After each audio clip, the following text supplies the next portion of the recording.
Bonjour à tous, je suis Yasmine Touré, maman de 2 petites filles et épouse d'un magnifique mari.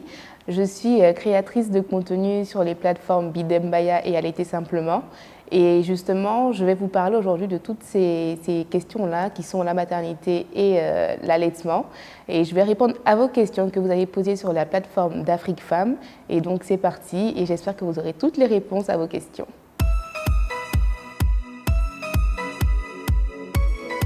Alors, Thérèse, c'est très bien déjà d'avoir fait un allaitement exclusif pendant 1 an. Par contre, pour le lait maternel, à partir de 6 mois, on peut déjà commencer à introduire d'autres aliments complémentaires. Je ne sais pas si tu as pu intégrer ces aliments-là dès 6 mois. Si ça a été fait, c'est super. Il faut aussi continuer sans pour autant sevrer brutalement le bébé parce que sinon là, peut-être qu'il va carrément refuser de manger et ça sera encore pire.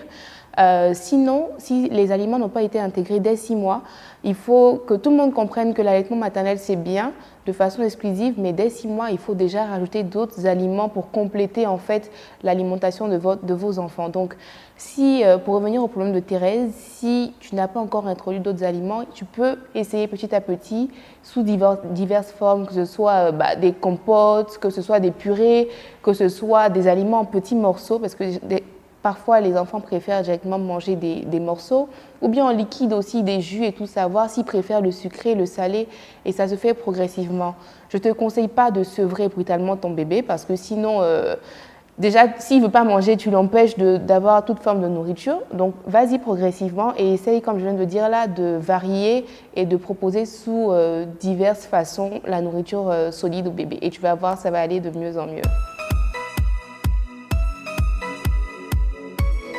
Prince Kalokola, alors les avantages de l'allaitement maternel, c'est une très bonne question. Ils sont multiples. Je pense qu'on entend souvent que l'allaitement c'est bien. Pourquoi c'est bien? Parce qu'en plus de tout ce qu'il y a aussi dans le lait artificiel, donc l'eau et les lipides et tout ça, dans le lait maternel, on a vraiment les anticorps et tout ce qui va permettre au bébé de se développer que jamais aucun lait artificiel ne peut en fait produire. On ne peut pas répliquer les cellules du corps de la mère qui transmettent en fait directement des vertus au bébé. Donc les anticorps qui vont être vraiment une façon de protéger le bébé de tout ce qui est maladie et virus, donc le coronavirus, parce que oui, une maman qui a le corona peut continuer à allaiter son bébé et il est protégé. Et aussi, un enfant qui prend le lait maternel va arriver à ne pas être constipé, à ne pas avoir de coliques, parce que c'est l'aliment parfait pour le bébé. Et justement, ça permet qu'il le digère facilement et ne pas avoir de problème justement de tout ce qui est diarrhée, constipation, ballonnement et tout ça. Et ne pas avoir de coliques aussi, qui est un réel problème pour beaucoup de bébés. Donc, si je dois résumer, c'est vraiment ça. Les anticorps qui sont un pilier fondamental des avantages du lait maternel. Voilà.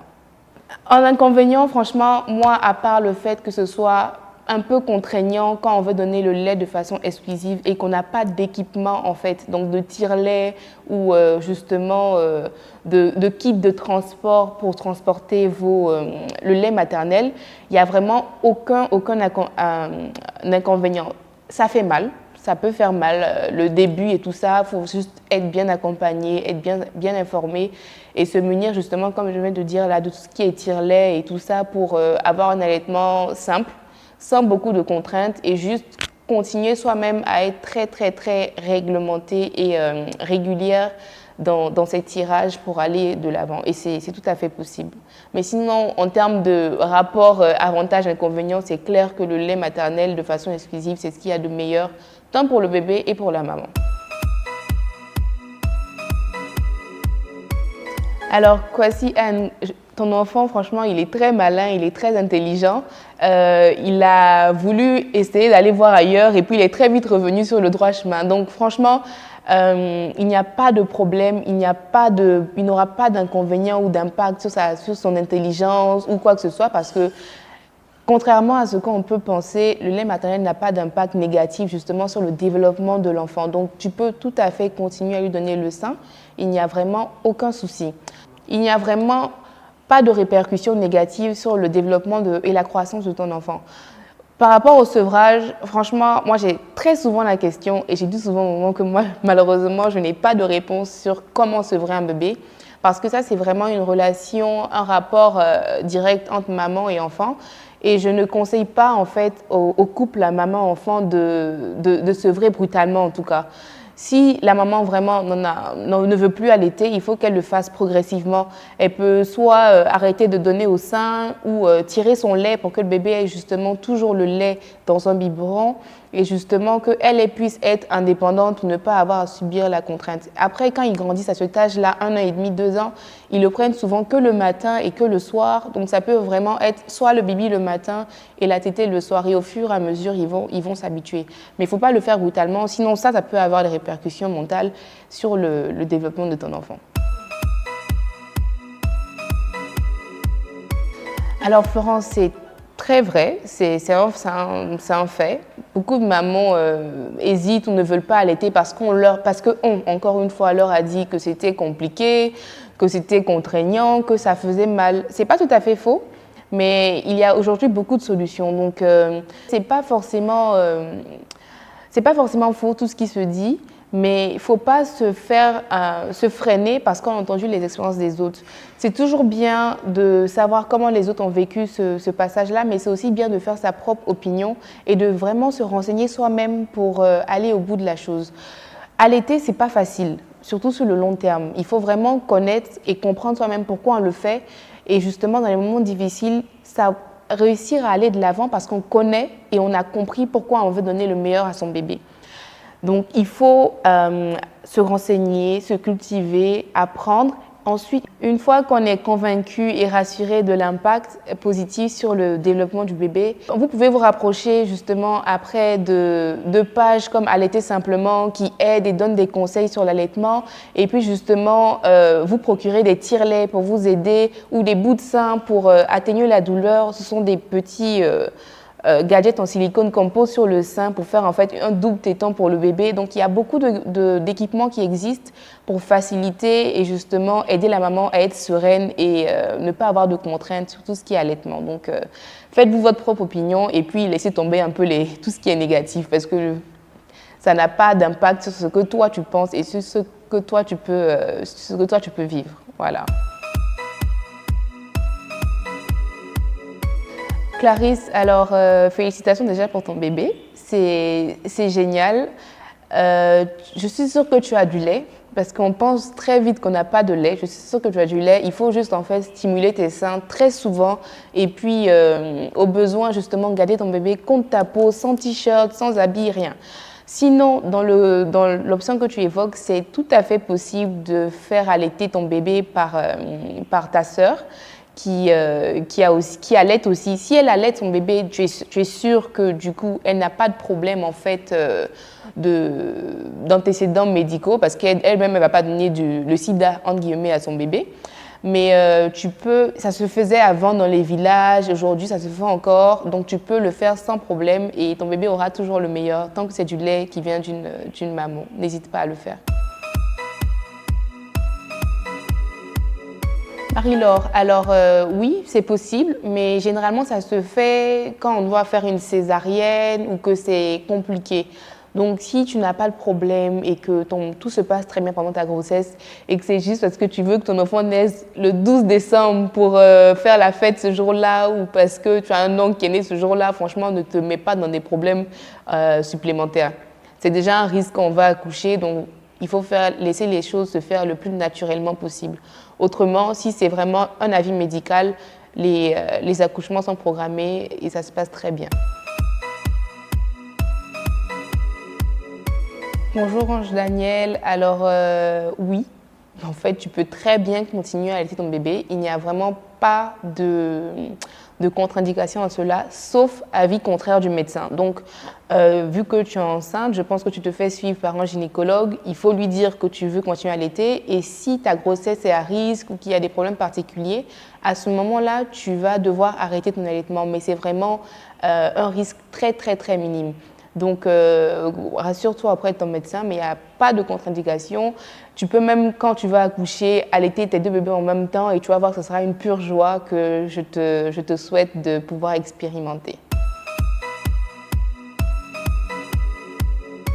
Mélissa, alors c'est aussi une très bonne question parce que beaucoup de personnes se la posent. Le lait maternel est composé principalement d'eau. Continuer à donner exclusivement son lait à son bébé pendant les 6 premiers mois, c'est ce qu'il y a de meilleur et cela sans eau. Qu'importe s'il fait 100 degrés de température. Il faut par contre donner plus de lait maternel au bébé. C'est-à-dire que plus il fait chaud, plus nous on boit de l'eau. Plus nous on boit de l'eau, c'est la même façon qu'il faut aussi donner le lait au bébé. Il ne faut surtout pas ajouter de l'eau et c'est un problème qu'on a ici en Afrique, notamment dans nos villages reculés et c'est pour ça que nos taux de mortalité sont aussi élevés. C'est qu'on n'a pas forcément l'argent pour acheter autre chose à donner à bébé, mais on ajoute de l'eau. Et des fois, l'eau n'est même pas potable et ça crée ensuite la mort précoce chez les enfants. Continue à donner le lait seulement à ton bébé. En période de forte chaleur, il faut juste doubler ou tripler justement le nombre de tétées pour que le bébé ne soit pas déshydraté. Sinon, il n'y a aucun risque. Karine Estelle, alors l'allaitement, ce n'est pas le lait artificiel, il n'y a pas de limite. Donc en fait, tant que tu sens qu'il y a des signes quand ton bébé a faim, tu peux lui donner le sein comme tu veux ou bien tirer le lait et lui donner le lait maternel au biberon. Les signes du bébé, tu vas voir qu'il commence à regarder en l'air, il va jouer avec sa langue, chercher un peu à gauche, à droite, il est en train de dormir, il commence à avoir faim. C'est le moment parfait pour lui donner à téter. Il ne va pas devenir obèse parce qu'on lui donne trop à téter, il ne va pas être bébé gâté parce qu'on lui donne trop à téter. Il n'y a vraiment pas de règle à ça. De façon un peu générale, ce qu'on peut observer, c'est que c'est chaque 3 heures qu'un bébé va se nourrir. Donc, on va dire au moins 8 fois, si on veut donner un chiffre indicatif, au moins 8 fois. Mais après, il y en a qui peuvent prendre 15 fois, il n'y a pas de problème et de risque à cela.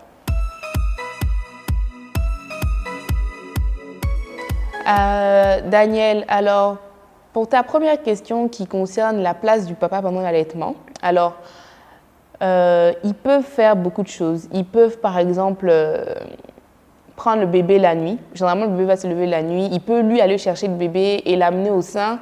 Ou si toi, par exemple, tu utilises un tire-lait et que tu as tiré le lait pendant la journée, le papa peut être en charge de donner le biberon la nuit au bébé pour justement lui aussi développer un lien particulier avec son enfant. Il peut aussi faire beaucoup de choses, en fait, pas forcément directement reliées à l'allaitement, mais pour te soulager, toi, de façon mentale. Il peut t'aider dans tout ce qui est tâches ménagères. Il peut même prendre parfois, lui, le bain, aider le bébé à prendre son bain, ou bien t'aider pendant que rester à côté. En fait, être là pour le papa, c'est vraiment un support mental et psychologique pour la maman. Donc, si tu utilises ton lait, c'est parfait. Il pourra donner le biberon. Autrement, il va vraiment t'aider et être présent. Juste pas se débarrasser en te laissant toi tout faire parce que ça devient très, très difficile à gérer au quotidien. Donc, voilà. Pour Daniel, pour les positions spécifiques sur l'allaitement, généralement, on connaît la position Madone, on l'appelle, celle où on prend le bébé comme ça et qu'on le met au sein. Parfois aussi, on peut, j'ai pas un bébé, mais on peut, la maman peut prendre son sein en fait pour l'aider à le mettre directement dans la bouche du bébé. On a aussi la position en fait football américain, pas football de chez nous ici, où on prend en fait le bébé, la tête du bébé est là et les pieds du bébé sont derrière. Donc en fait, on le met directement contre le sein. L'autre position, c'est aussi la position allongée, couchée, qui se fait très facilement. Ça aussi, c'est pas un risque pour le bébé. Il faut vraiment juste être éveillé et le bébé prend très bien le sein quand on est couché et ça permet à la maman de se reposer en donnant le sein. Et c'est très, très agréable. Gilbert, alors, Gilbert, je pense qu'il a posé une question que beaucoup d'hommes se posent et qui n'ont pas forcément essayé de poser cette question. Donc, Gilbert, félicitations pour le courage. Alors, si ta femme a accouché il y a 1 mois et qu'elle demande d'attendre 3 mois, c'est vraiment un blocage psychologique dans sa tête. Sinon si elle n'a pas eu vraiment de gros problèmes lors de l'accouchement, il n'y a pas de contre-indication à avoir des rapports sexuels juste après l'accouchement. Généralement, les femmes, je pense qu'on leur dit « attendez un peu » sans donner de limite, mais elles se fixent elles-mêmes en fait un seuil psychologique. Laisse-lui le temps. parce qu'il lui faut du temps, son corps a changé, elle vient de vivre une épreuve difficile, elle a besoin de reprendre ses repères pour gérer une nouvelle vie en fait, donc laisse-lui le temps. Elle a dit 3 mois, attends les 3 mois et au bout des 3 mois, tu vas voir un peu comment gérer la situation. Pendant ce temps-là, aide-la à gérer le bébé, tu vas voir que ça va la soulager, ça va lui permettre justement de voir que tu es présent. Maintenant, au moment venu, tu vas relancer le débat. Sinon, de façon générale, chaque femme a sa deadline en fait, a son petit laps de temps où elle a besoin de se retrouver, de se reprendre. Il ne faut pas être trop sur elle, on va dire, pendant ce temps. Mais comme elle a dit 3 mois, laisse-lui 3 mois et tu vas voir. Elle va revenir au fil du temps. Mais ne t'inquiète pas, il n'y a pas de problème. Alors, c'est tout pour aujourd'hui. J'espère avoir répondu à toutes vos préoccupations et à toutes vos questions. Ce fut un plaisir pour moi de pouvoir échanger avec vous. Et j'espère justement que ça vous servira, partagez, n'hésitez pas à envoyer et à retransmettre cette petite vidéo. Donc, vous pouvez me retrouver sur ma page personnelle Yasmine HTT sur Instagram ou Yasmine Touré, la Bidem Maman sur Facebook et aussi sur la page Allaiter simplement. Donc, le numéro c'est le +225 07 98 44 63 25. Donc là-bas, on va vous donner tous les conseils qu'il faut sur l'allaitement pour gérer au mieux et pouvoir justement acheter tout ce dont vous avez besoin en termes de tire-lait et d'équipement pour l'allaitement de façon générale. Donc voilà, et à très bientôt.